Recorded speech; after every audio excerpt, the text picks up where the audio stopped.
সাপ অর্থাৎ সর্প প্রবল আধ্যাত্মিক শক্তির প্রতীক।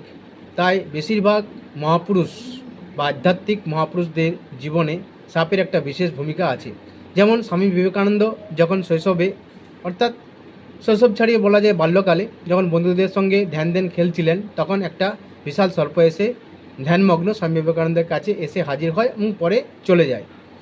অনুরূপভাবে শ্রী চৈতন্য মহাপ্রভু যখন শৈশবে উঠোনে খেলা করছিলেন, তখন এক বিশাল সাপ নিয়ে তিনি খেলছিলেন, সেটা অনেকেই প্রত্যক্ষ করেন। এছাড়া কৃষ্ণ ভক্ত হরিদাস, তার জীবনেও এক সময় এক বিশাল সাপের আবির্ভাব হয়েছিল এবং এক সাপের তার তার পরামর্শেই এবং তার আদেশেই বিষাক্ত সাপ সেখান থেকে চলে যায়।